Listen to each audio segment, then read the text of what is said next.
Now, the rescue effort continues over in Morocco after this past weekend's powerful earthquake. The death toll currently stands at 2,900.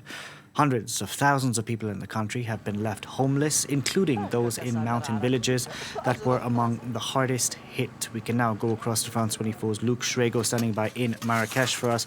Luke, good afternoon. You visited villages in the Atlas Mountains. Tell us what you saw. Well, on Tuesday, we went over to Tolkien village in the Atlas Mountains. It's about 60 kilometers to the southwest of Marrakesh, where we are now, so relatively close to the epicenter. It's a village of about 1,000 people, and during the earthquake, they saw 3 dead. Now, we have to say, we noticed that not a single building had been left untouched, but we did notice a difference in terms of how those buildings were affected. Those that had been built with modern construction, and those quite a lot of them built with this traditional mud brick. Those buildings had fallen apart with walls and roofs caving in on their occupants. One father spoke to us of how he dug out his family, including a 1.5-year-old toddler, with his bare hands. Now, the mood really throughout the entire village is one of confusion. Where has the help from the state been? All of the aid that has been coming in there has been from local volunteers. We spoke to one man who'd been living in Agadir. He is from the village of Tolkien, and he'd driven in a van with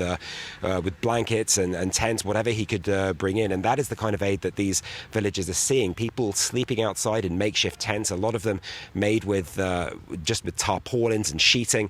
Some more tents from the Morocco Civil Protection Service. Again, those being brought in by local volunteers, bringing them up from supplies lower down. And at this point, we have to mention that the small town of Amizmiz is just 10 kilometers away. Now, that's one of the camps where an international contingent of rescuers is based, but all of the aid so far that's been coming in is on a drip feed from locals. And all of these villages, over 1,000 of them across the quake zone in the mountains, have been badly affected. They're all in the same boat, really. They're badly isolated, in some cases still cut off, with roads that have been severed during the earthquake. So it's going to be an enormous job to restore that kind of connection. Now, Morocco's government has said that it will rebuild. It has made that promise, but as residents in the Atlas Mountains, they want to know when that's going to be, since there's been little indication of it so far. And that winter is around the corner. Luke, let's just talk about the 72-hour window, because we've passed that 72-hour window since the earthquake struck. Given that, are search and rescue operations still underway? These operations are still underway to try and get search and rescuers in. We've got 4 nations that have come into Morocco: the UK, Spain, Qatar and the United Arab Emirates. Now, 2 of those contingents are based in the town of Amizmiz that we met yesterday. They're working out of there with UN coordinators, with teams of dogs and with sound detectors to try and find people under the ruins. But as time moves on, it is less and less likely that survivors are going to be found, particularly with this traditional mud brick style of construction, with one rescuer saying it didn't leave enough of a survivable void. That means the air pockets where people would be able to survive. Now, one rescuer told us there was always hope. They're definitely not going to be giving up, and they're continuing to work. But there have been indications that the organisation of the situation has not really been enough.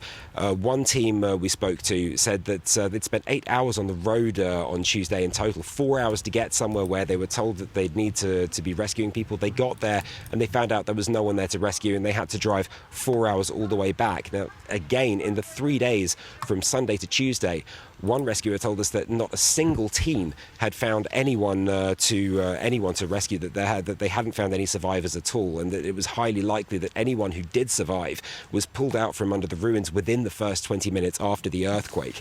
It seems that it's been too long to set up this coordination. Teams were only starting to have coordination meetings between different international contingents on Tuesday night. So we may have to ask the question as to whether the Moroccans were quick enough to get things moving and to get things set up, and if the scale of setting up this operation has been too much for them to handle. And of course, we've asked the question in the recent days, why haven't other countries been coming in? Why hasn't Morocco accepted offers that have been coming from around the world? But it, in fact, may not have made a difference. Certainly, there are sure to be exceptions. There may well still be survivors there. And again, these teams are still continuing to work all day through, up at 6 a.m, working right the way through until long after nightfall.